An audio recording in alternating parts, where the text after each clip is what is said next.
Katanya perilaku homoseksual itu melawan fitrah, katanya nggak alami. Katanya melawan hukum alam. Katanya awal adanya LGBT itu dari kaum Nabi Lut, kaum Sodom. Emang iya? Apakah iya perilaku homoseksual itu nggak alami dan melawan fitrah? Emang alami itu apa sih? Fitrah itu apa sih? Terus kalau nggak alami dan melawan fitrah, perilaku homoseksual itu munculnya dari mana? Apa iya asal dari kaum Sodom? Jadi sebelum-sebelumnya nggak ada nih yang homo, nggak ada yang homoseksual. Nah terus apa iya LGBT menular? Apakah perilaku homoseksual itu penyakit yang bisa dan harus disembuhkan? Terus ada nggak perilaku homoseksual pada spesies lain selain manusia? Baik banget ya pertanyaannya. Ya gimana ya, soalnya terlalu banyak perbedaan konsepsi mengenai perilaku homoseksual di masyarakat kita. Aku akan mengeksplor pertanyaan-pertanyaan ini, aku akan menjelaskan apa itu makna alami atau natural dari perspektif sains, apa itu makna fitrah dari perspektif teologis, dan kita akan trace back perilaku homoseksual di sejarah peradaban manusia, terus bagaimana perilaku homoseksual bisa ada dan bertahan, bisa ada terus, dan apakah LGBT itu penyakit dan harus disembuhkan.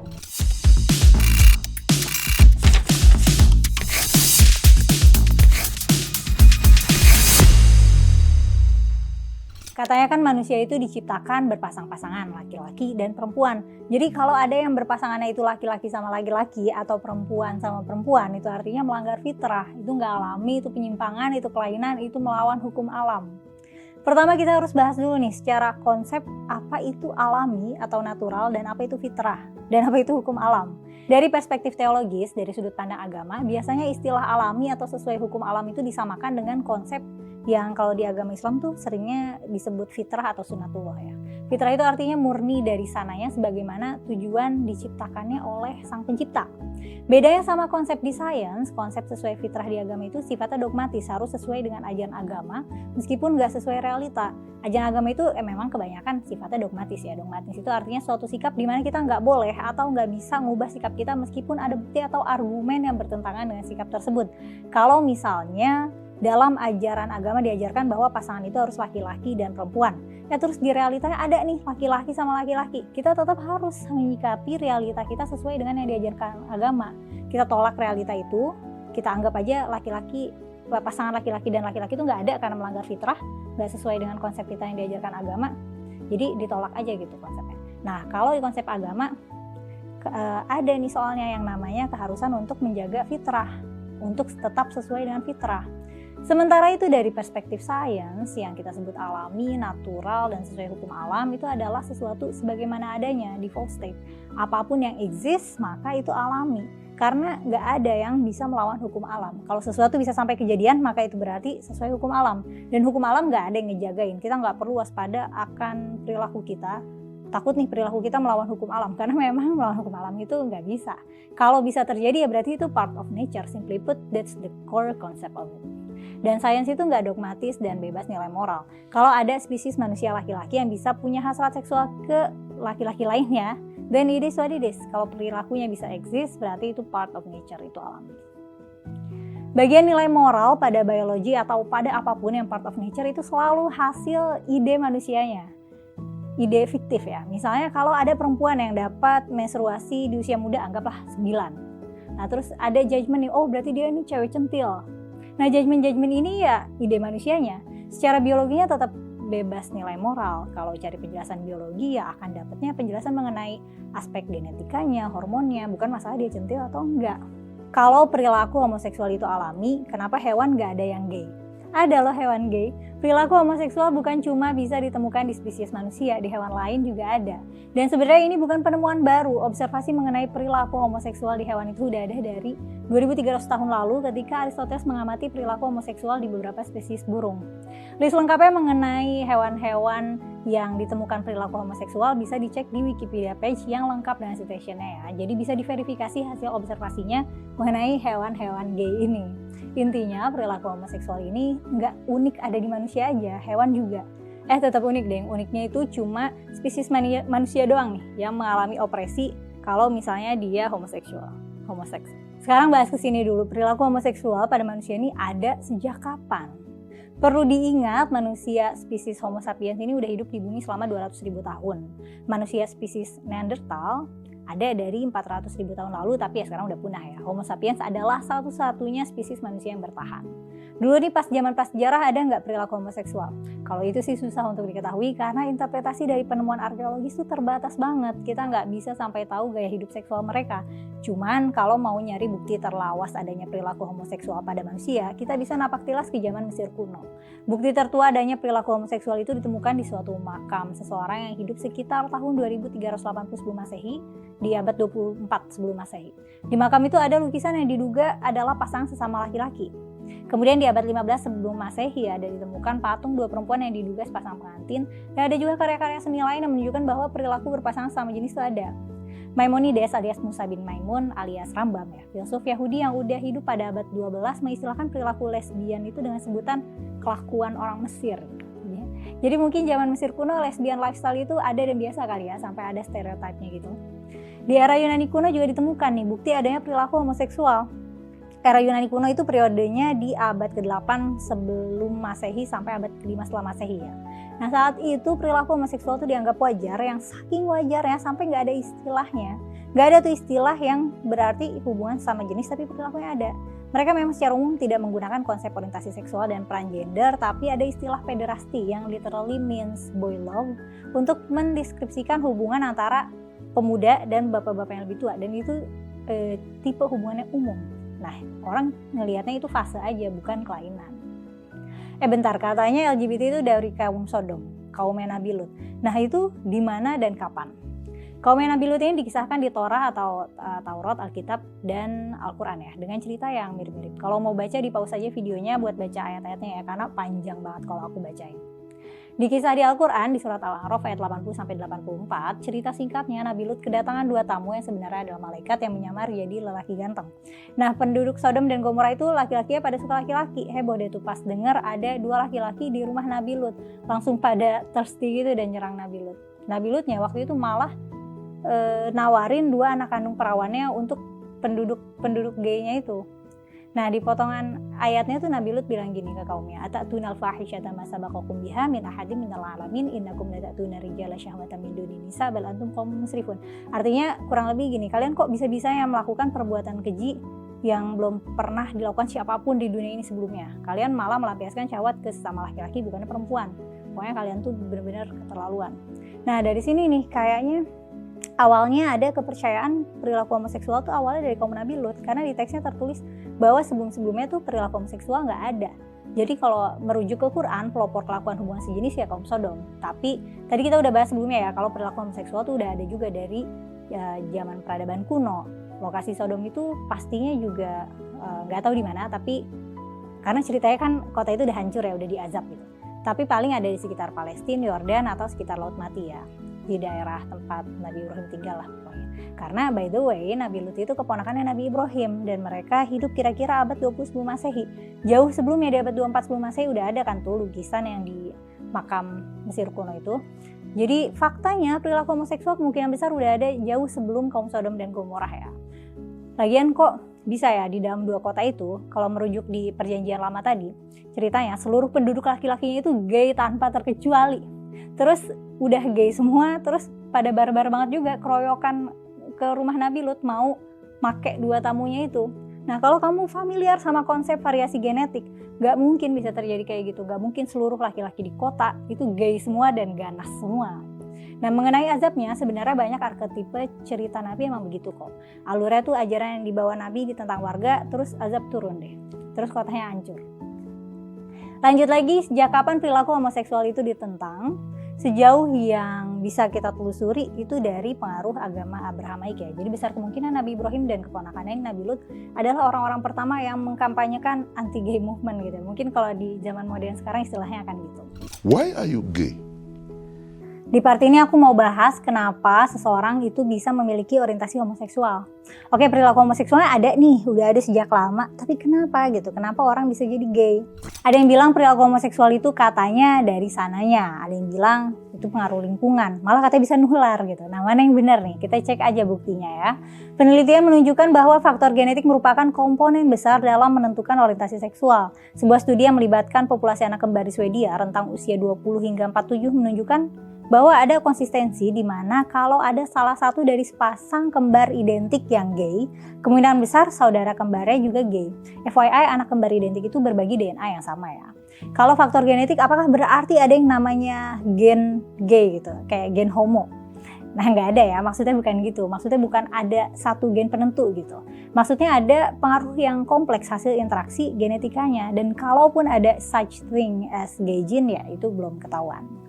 Penelitian-penelitian terkini memang menunjukkan bukti bahwa orang dengan orientasi homoseksual itu dari sananya. Perilaku kita itu kan manifestasi interaksi gen kita dan hormon kita ya. So far, begitu penjelasan yang bisa kita andalkan berdasarkan bukti reliable yang sudah diuji dan bisa kita cek hasil penelitiannya.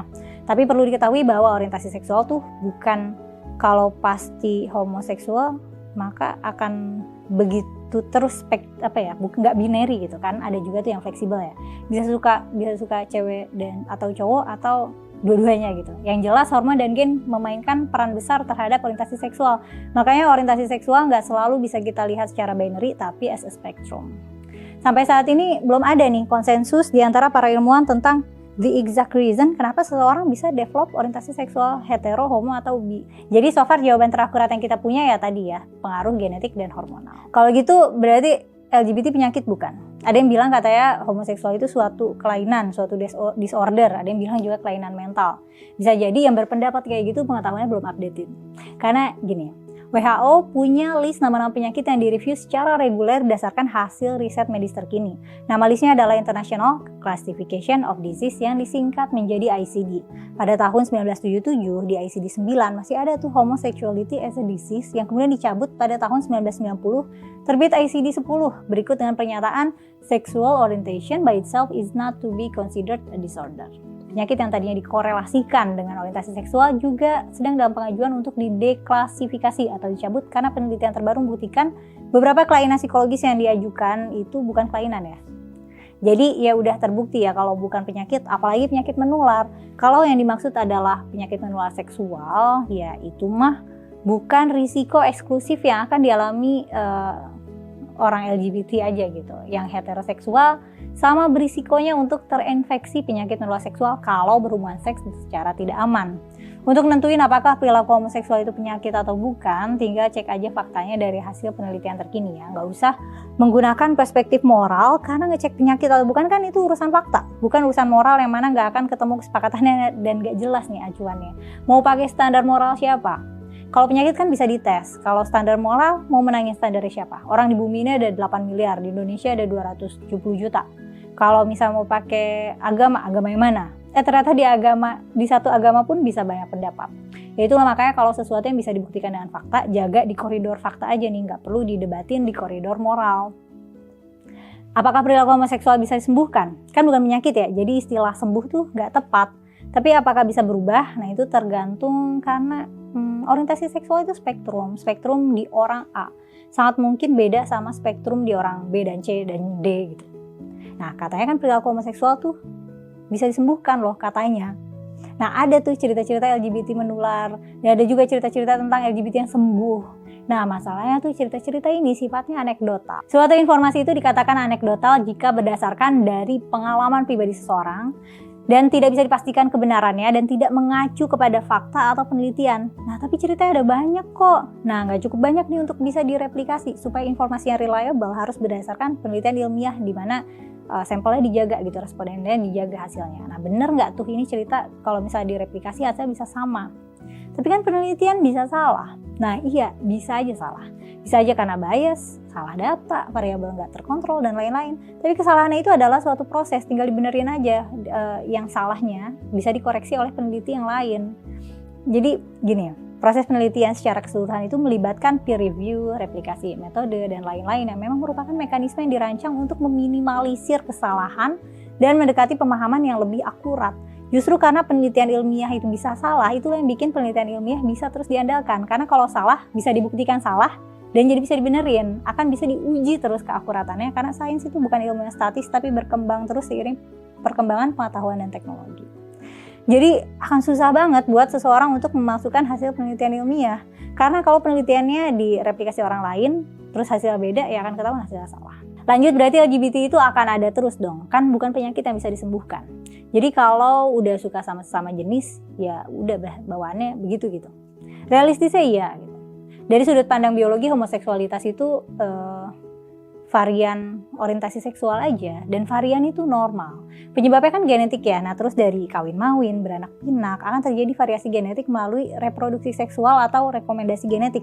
Maka dari itu akan ada chance akan terus muncul variasi genetik orang yang punya orientasi homoseksual. Ya meskipun maksudnya nggak akan jadi massal. Nah, bahkan misalnya pun ya, kalau semua komunitas LGBTQ di dunia ini misalnya digenosida gitu, tetap bakal ada chance akan ada lagi varian homoseksual, karena bisa jadi orang-orang yang heteroseksual juga bawa sifat homoseksual secara genetik. Jadi mau sekeras apapun kita menolak LGBTQ, ya itu mah kita menolak fakta, menolak realita. Mau kita sekeras apapun percaya kalau homoseksual itu nggak ada, nggak alami, dibikin-bikin, lawan fitrah, itu mah denial karena ya kenyataannya ada. Lagian yang namanya hasrat seksual itu sifatnya instingtif ya, kita nggak ngatur nih kita mau pengennya ke yang kayak gimana.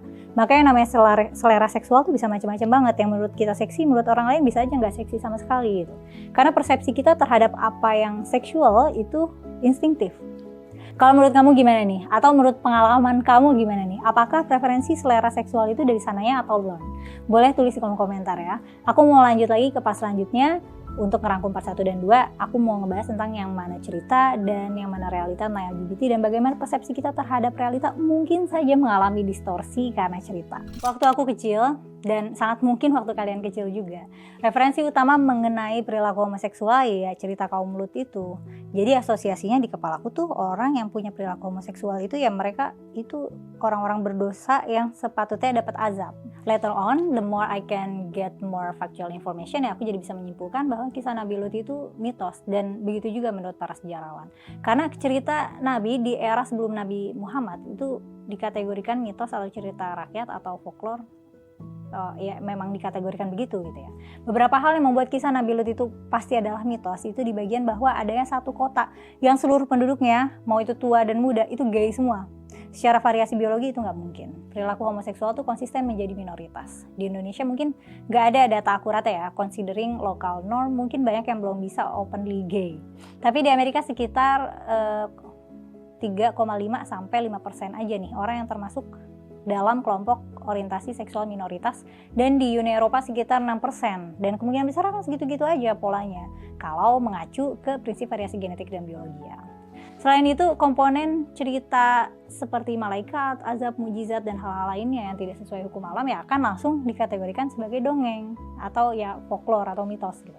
By the way, aku lagi mikirin nih untuk bikin segmen terbaru di channel ini, nama segmennya Forbidden Stories, ya ditunggu ya gitu, mungkin akan aku bikin. Balik lagi, di ceritanya di Al-Quran ada pernyataan bahwa Nabi Lut bilang, yang tadi atatunal fahisyata sampai seterusnya, yang artinya kurang lebih tuh kaum Nabi Lut itu melakukan kelakuan keji yang sama sekali belum pernah dilakukan orang sebelumnya. Pernyataan ini sangat mungkin gak faktual atau gak mungkin faktual ya. Seperti aku yang jelaskan di part 1, di peradaban kuno lain sudah ditemukan perilaku homoseksual, jadi pelopor ya, bukan kaum Sodom.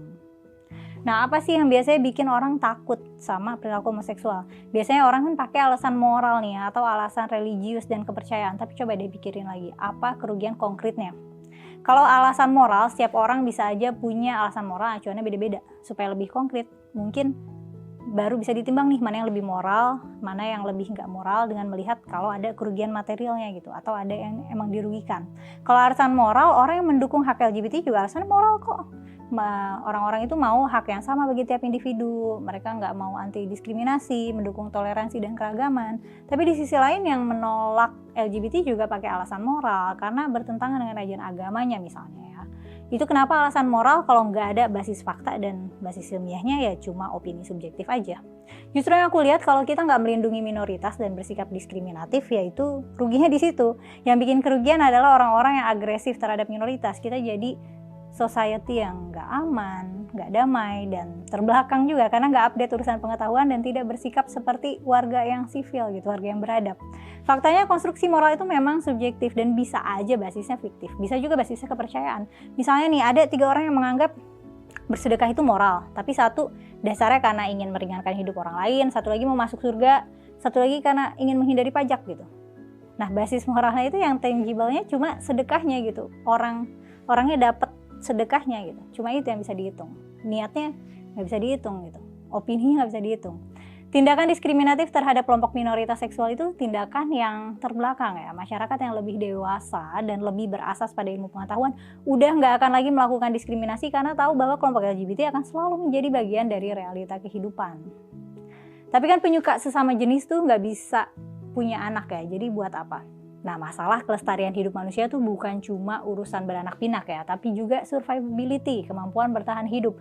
Menurut teori kin altruism atau gene selection yang dikemukakan oleh E.L. Wilson, seorang pakar biologi dan evolution theorist, dia menyatakan kalau homoseksualitas itu memberikan keuntungan evolusioner ketika dia membantu kerabatnya bertahan dan punya anak. Dalam suatu studi di University of Padova, Italia, para peneliti menemukan bahwa perempuan yang punya saudara laki-laki gay, mereka cenderung punya anak banyak. Tapi ini cuma satu studi ya, mungkin harus dilakukan studi lebih baik lagi untuk memperkuat tesisnya. Pada kenyataannya, diversity is reality. Termasuk diversity dalam orientasi seksual, dan itu alami sesuai hukum alam, dan seberapa pun keras kita menolak, kita nggak bisa ngubah realitas. Dan realitas itu nggak peduli sama perasaan kamu, nggak peduli juga sama standar value kita. Coba deh bayangin kalau kita adalah orang yang dapat genetic lottery gay gitu.